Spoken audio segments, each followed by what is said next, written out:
El viento aullaba como un animal herido entre los edificios abandonados. Lucas, de apenas 9 años, apretaba contra su pecho un trozo de pan duro robado de una basura cuando los ladridos lo hicieron girar en la oscuridad. 3 perros callejeros, con los colmillos al aire, avanzaban hacia él. Corrió hasta clavar los pies descalzos en el asfalto helado, pero tropezó con su propio miedo. El más grande lo derribó, arrancándole el pan con un tirón brutal mientras los otros le lamían las heridas de sus brazos como si ya lo consideraran carne muerta. Fue entonces que vio la luz. Entre la niebla, a lo lejos, una mansión iluminada como un faro. Una casa tan grande que, en su mente de niño, solo podía pertenecer a un gigante o a un monstruo. La lluvia comenzó a caer cuando Lucas llegó al portón negro. Sus dedos azules por el frío se engancharon en los barrotes. Allí estaba, jardines perfectos, fuentes que ya no recordaba haber visto en la ciudad, y esa puerta tallada que parecería hecha para un palacio. Tocó el timbre. Dentro, Elías Martel, 50 años, cabello entrecano peinado con rigor, ojos que habían olvidado cómo brillar, dejó caer su copa de cristal cuando el sonido retumbó en la casa vacía. Nadie visitaba la mansión desde el funeral. Al abrir, el olor a pobreza lo golpeó primero, sudor, basura y ese aroma metálico de la sangre seca en las rodillas del niño. Pero fue la mirada de Lucas lo que lo paralizó. «¿Un pan, señor?», dijo el niño con una voz que no era un ruego, sino un desafío. Como si esperara ser escupido. Elías notó 4 cosas en menos de un segundo. Los pies descalzos, llenos de cicatrices que dibujaban mapas de calles peligrosas. El pantalón roto en la rodilla izquierda, donde asomaba una herida infectada. El temblor que Lucas intentaba controlar apretando los puños. El brillo en esos ojos oscuros. El mismo que tenía Mateo cuando jugaba bajo la lluvia.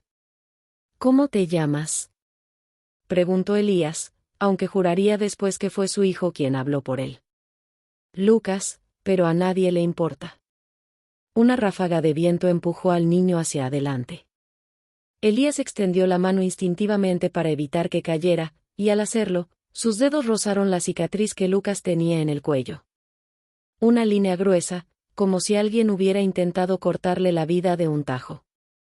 El corazón de Elías latió por primera vez en años.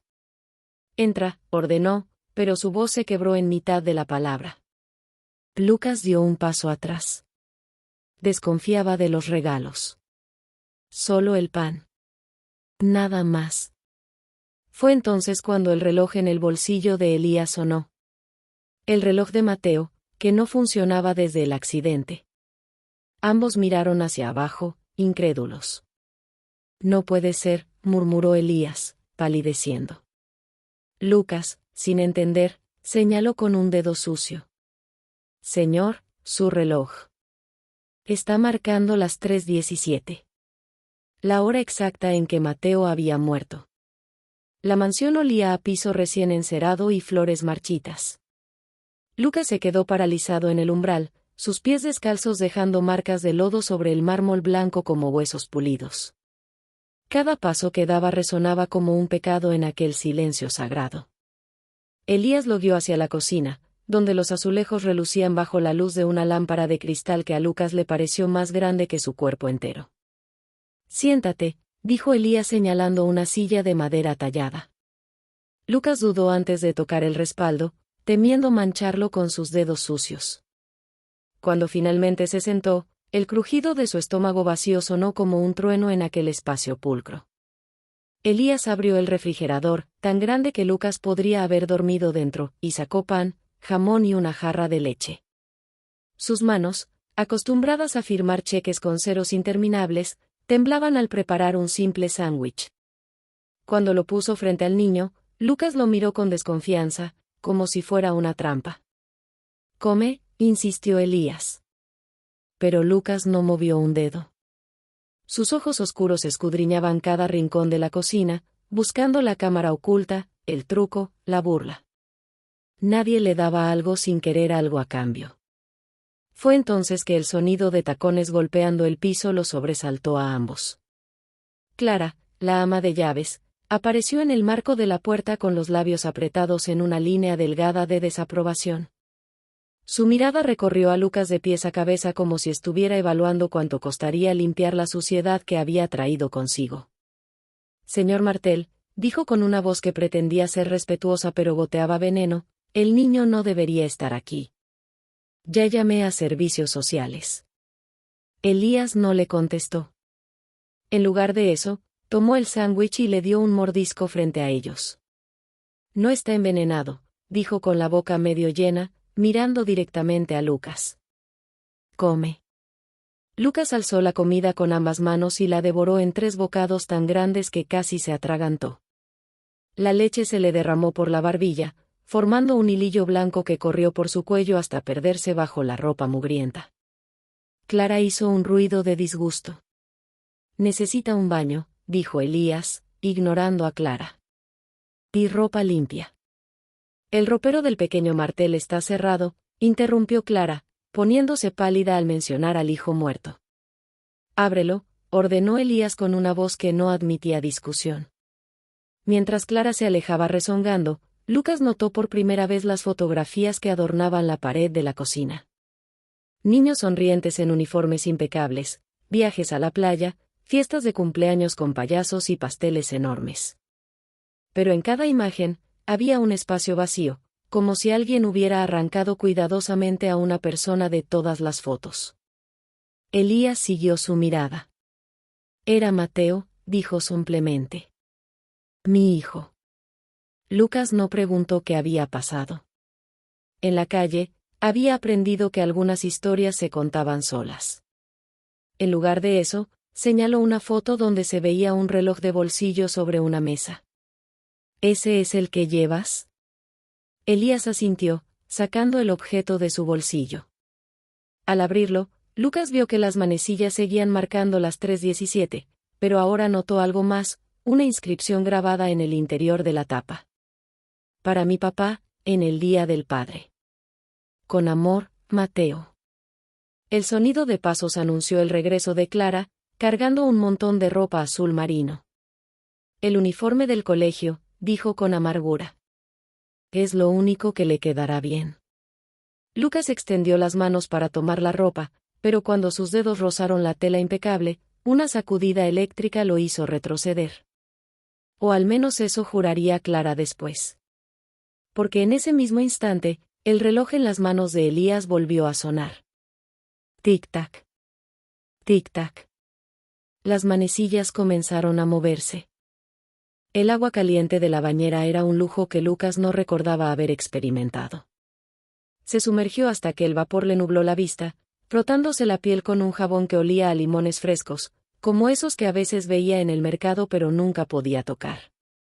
El espejo empañado reflejaba su silueta demacrada, costillas marcadas como las cuerdas de un violín roto, moretones antiguos en sus piernas, y esa cicatriz en el cuello que siempre escondía bajo el sucio cuello de su camisa. Vestido con el uniforme azul marino de Mateo, demasiado holgado en los hombros pero perfecto en la cintura, Lucas salió del baño y tropezó con un cuadro en el pasillo. La fotografía cayó al suelo, rompiendo el cristal. Era una imagen de Mateo sonriendo frente a un pastel de cumpleaños. Los mismos ojos oscuros, el mismo hoyuelo en la mejilla izquierda. Lucas contuvo el aliento. ¿Lo ves? Susurró una voz a sus espaldas. Clara estaba allí, cruzada de brazos. Su sonrisa era afilada. Se parecen, ¿verdad? Casi como hermanos. Pero tú no eres él. Y nunca lo serás. El comedor principal podría haber albergado a 20 personas, pero esa noche solo había 2 platos sobre la mesa de roble pulido. Elías cortó un trozo de carne jugosa y lo puso en el plato de Lucas. Come despacio. Tu estómago no está acostumbrado. Pero Lucas ya había devorado 3 bocados antes de que Elías terminara la frase. La textura de la carne, el sabor de las hierbas, el jugo caliente corriendo por su garganta. Era tan abrumador que le ardieron los ojos. Un sollozo escapó de su pecho antes de que pudiera detenerlo. Duele, masculló, apretando los puños sobre la mesa. Elías palideció. ¿El alimento? ¿Te hace mal? No. Recordar que alguna vez comí así. El silencio que siguió fue roto por el crujido de la puerta del sótano. Clara apareció cargando una caja polvorienta. El señor Martel me pidió que te diera esto, dijo con desdén, dejando la caja frente a Lucas. Dentro había juguetes, un coche de carreras con una rueda faltante, una pelota de fútbol firmada, y un osito de peluche con un parche en el ojo. Los tesoros de Mateo. Lucas extendió una mano temblorosa hacia el osito, pero retrocedió cuando sus dedos rozaron el pelaje. Algo crujió dentro del juguete. Con cuidado, abrió la costura del parche y encontró un papel doblado. Papá, si lees esto es porque no pude decírtelo en persona. Te quiero. Firmado, Mateo. Elías jadeó. Nunca había visto esa nota. ¿Cómo? Comenzó a preguntar, pero Lucas lo interrumpió. El reloj, señor. Otra vez está marcando las 3:17. Y así era. Las manecillas se habían detenido nuevamente en la hora fatídica. Pero esta vez, algo era distinto, el tic-tac sonaba al revés. Tac-tic. Tac-tic. Clara palideció. Esto no es normal. Ese niño trae algo consigo. Cállese, Clara, rugió Elías, pero incluso él miraba a Lucas con una mezcla de esperanza y miedo. Fue entonces que Lucas, impulsado por algo más fuerte que él, se acercó al piano de cola que nadie tocaba desde hacía años. Sus dedos pequeños y ágiles presionaron las teclas sin melodía, hasta que una nota lo detuvo.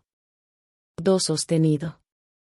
La misma que resonaba en sus pesadillas desde que tenía memoria. Aquí, dijo Lucas, señalando bajo el piano. Hay algo aquí. Elías se arrodilló y removió la base de madera tallada. Entre los polvorientos resortes encontró un diario infantil con la letra torpe de Mateo. La última entrada decía: Hoy vi a Clara escondiendo las pastillas de mamá. Le dije que se lo diría a papá, pero me pidió que no lo hiciera. Dijo que si hablaba, alguien saldría lastimado. Tengo miedo. La fecha era 3 días antes del accidente. El aire se espesó. Clara retrocedió hacia la puerta, pero Elías fue más rápido. La tomó del brazo con una fuerza que dejó marcas. ¿Qué hiciste? Su voz era un trueno contenido. Lucas, sin entender completamente pero sintiendo el peligro, apretó el osito de peluche contra su pecho. Las 3 monedas de oro en su bolsillo ardían como carbones. Y en ese momento, todas las luces de la mansión se apagaron. Solo el tic-tac del reloj siguió sonando en la oscuridad. Tac-tic. Tac-tic. Como un corazón latiendo al revés. La madrugada llegó con un viento gélido que golpeaba los ventanales de la mansión. Lucas se despertó sobresaltado en la habitación de huéspedes, demasiado grande, demasiado silenciosa, con la sensación de que alguien lo observaba. Las sombras bailaban en las paredes, formando figuras que se retorcían como humo. Algo crujió en el pasillo. Pasos lentos, calculados, que se detuvieron justo frente a su puerta. Cuando el primer rayo de sol filtró por las cortinas, Lucas encontró el osito de peluche en el suelo, con el parche rasgado y el mensaje de Mateo desaparecido. Pero eso no fue lo peor. Al bajar a desayunar, el silencio en la casa era espeso como la niebla. Clara lo esperaba en el comedor, sus uñas pintadas de rojo oscuro golpeando rítmicamente la mesa. El señor Martel te busca en su estudio, dijo con una sonrisa que no llegaba a sus ojos fríos. Parece molesto. El estudio de Elías siempre olía a cuero y brandy, pero hoy el aroma se mezclaba con algo más, ira contenida. El hombre estaba de pie junto a la chimenea, su perfil recortado contra el fuego. En su mano derecha sostenía el reloj de Mateo. En la izquierda, una de las monedas de oro de Lucas. ¿Me explicas esto? Elías mostró la moneda con un movimiento brusco. El oro brilló de forma siniestra bajo la luz. La encontré en mi caja fuerte. La misma que desapareció anoche junto con documentos importantes. Lucas abrió la boca para protestar, pero Clara apareció detrás de él cargando su mochila raída. Con un gesto teatral, la volcó sobre el escritorio. De su interior cayeron las otras 2 monedas, y el reloj de bolsillo. Yo no lo tomé. Lucas gritó, sintiendo como el piso se movía bajo sus pies. Sus manos sudorosas buscaron apoyo en el borde del escritorio. Ayer lo dejé en la mesita de noche, lo juro. Clara cruzó los brazos. Los niños de la calle son como cuervos. Roban todo lo que brilla. Su voz goteaba veneno. Señor Martel, ¿debo llamar a la policía? Elías no respondió. Sus ojos iban de Lucas a las pruebas sobre el escritorio, pasando por Clara. Algo en su expresión se endureció cuando notó un detalle: el reloj en el escritorio estaba intacto, pero el que él sostenía, el verdadero, tenía una abolladura en la tapa que no estaba ahí antes. Salgan ambos, ordenó con voz ronca. Necesito pensar. En el pasillo, Clara se inclinó hasta quedar a la altura de Lucas. Su aliento olía a menta y algo más amargo. Mañana a esta hora ya no estarás aquí, susurró. Nunca lo estarás. Lucas corrió escaleras arriba, sus pulmones ardiendo. En el cuarto de huéspedes, revolvió frenéticamente entre las sábanas hasta encontrar lo que buscaba, bajo la almohada, el trozo de pan que había guardado por si necesitaba huir. Pero algo más estaba allí, un objeto frío y metálico.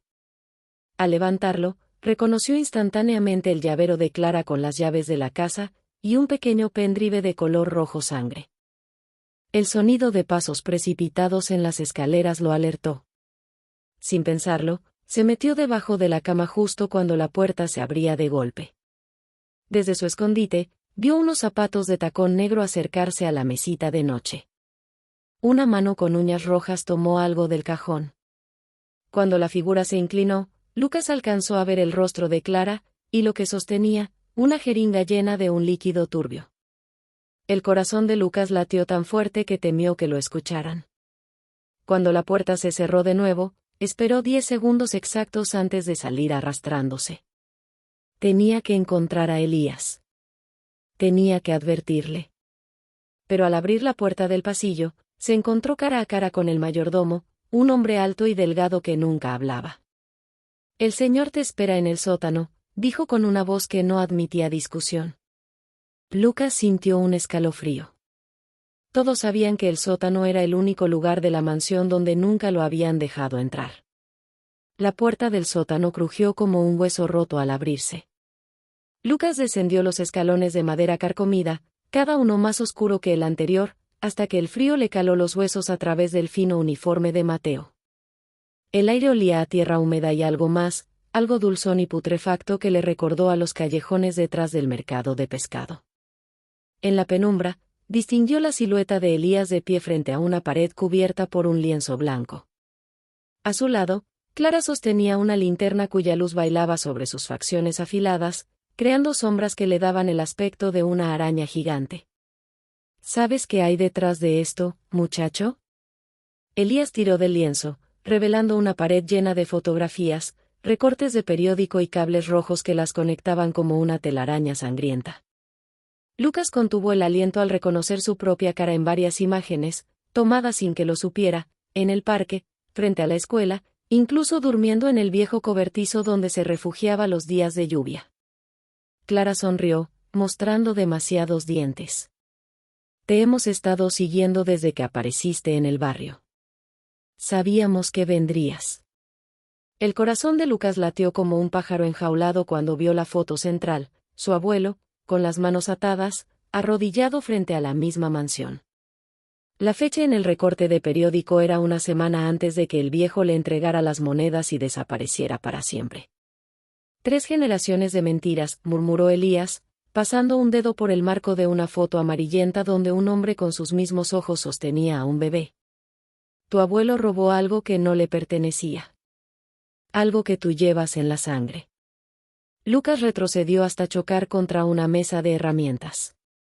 Sus dedos encontraron el frío metal de un destornillador mientras Clara avanzaba, sacando algo del bolsillo de su delantal, las 3 monedas de oro, que ahora brillaban con un fulgor sobrenatural bajo la tenue luz. El pacto se rompió cuando moriste en ese accidente, Mateo, susurró Clara, y Lucas sintió que el suelo se abría bajo sus pies al entender. Pero tu padre encontró la forma de traerte de vuelta. Cuerpo tras cuerpo, año tras año. Solo necesitábamos al descendiente adecuado para completar el ritual. El reloj de bolsillo en la mano de Elías comenzó a sonar, pero esta vez el tic-tac era irregular, como un corazón agonizante. Las manecillas giraban frenéticamente, y Lucas sintió como algo dentro de él respondía al llamado, una memoria ajena que emergía de sus huesos, de su sangre, de esa cicatriz en el cuello que nunca supo cómo obtuvo. Es hora de elegir, dijo Elías extendiendo una mano. Quedarte con nosotros y recuperar lo que te pertenece, o volver a la calle donde nadie te echará de menos. El destornillador pesaba como un pecado en la mano de Lucas. Miró las fotos, las monedas, el reloj que ahora marcaba su hora de nacimiento. Y entonces lo entendió, el verdadero motivo por el que su abuelo le había dado esas monedas. No eran un regalo. Eran una advertencia. Con un movimiento rápido, Lucas lanzó el destornillador hacia la linterna, sumergiendo el sótano en una oscuridad absoluta. En el caos, sus dedos encontraron las monedas sobre la mesa y las arrojó con todas sus fuerzas contra la pared de fotos. El sonido del cristal rompiéndose se mezcló con el grito desgarrador de Clara. No soy él, jadeó Lucas mientras corría escaleras arriba, la voz de Elías retumbando detrás de él como un trueno. Nunca lo seré. La puerta trasera cedió bajo su peso, y la lluvia fría lo recibió como un bautismo. No miró atrás, incluso cuando el primer relámpago iluminó la silueta de Elías en la ventana del sótano, sosteniendo algo pequeño e inerte en sus brazos, algo que llevaba el mismo uniforme azul marino ahora manchado de rojo. Las monedas habían quedado atrás, pero en su bolsillo Lucas encontró el pendrive rojo de Clara. Y en su interior, la verdad que haría caer a la familia Martel para siempre. La lluvia azotó el rostro de Lucas mientras corría por el parque abandonado, sus pulmones ardiendo. El pendrive rojo de Clara pesaba como una losa en su bolsillo. Sabía que no podía volver atrás, pero tampoco podía dejar que Elías y Clara siguieran haciendo lo mismo con otros niños. En la estación de policía, un detective cansado levantó la vista cuando el niño empapado irrumpió en su oficina. Necesito que vea esto, dijo Lucas, dejando caer el pendrive sobre el escritorio. Lo que apareció en la pantalla hizo que el detective palideciera, vídeos de otros niños, todos parecidos a Mateo, todos desaparecidos en los últimos años. Documentos falsificados, grabaciones de rituales extraños en el sótano de la mansión Martel, y, lo más aterrador, un archivo con el nombre de Lucas y una fecha escrita en rojo, próxima luna llena. Al amanecer, las puertas de la mansión fueron derribadas. Elías, con los ojos inyectados en sangre, gritó cuando lo esposaron. Él es mi hijo. Tiene que volver. Clara intentó huir, pero tropezó con el osito de peluche de Mateo, que había rodado hasta sus pies. Dentro, la nota seguía ahí, pero ahora con una frase añadida en letras temblorosas: Papá, déjame ir. Lucas fue llevado a un hogar temporal, pero no se quedó. Esa misma noche, mientras la ciudad hablaba del escándalo de los Martel, él volvió al único lugar donde se había sentido seguro, el viejo cobertizo cerca del río, donde su abuelo le había enseñado a pescar. Allí, bajo la luz de la luna, sacó una cuarta moneda que siempre había escondido en el forro de su chaqueta. Su abuelo se la había dado en secreto, susurrándole, para cuando todo lo demás falle. La arrojó al río, como le habían enseñado. El agua se agitó por un momento, y entonces, el reloj de Mateo emergió a la superficie, oxidado y quieto. Las manecillas, por primera vez en años, marcaban la hora correcta. Un año después, Lucas vivía con una familia adoptiva lejos de la ciudad. Todavía soñaba a veces con Elías, con Clara, con el sótano oscuro. Pero también soñaba con un niño de ojos oscuros que le sonreía desde una foto antigua. En su mesita de noche, guardaba una sola moneda de oro, la única que no había tirado. No por miedo, sino para recordar. Para recordar que había elegido ser libre. Y que, al final, El tiempo siempre avanza. Si te gustó esta historia de giro inesperado, no olvides suscribirte, dar like y dejar tu comentario. Nos vemos en la próxima historia.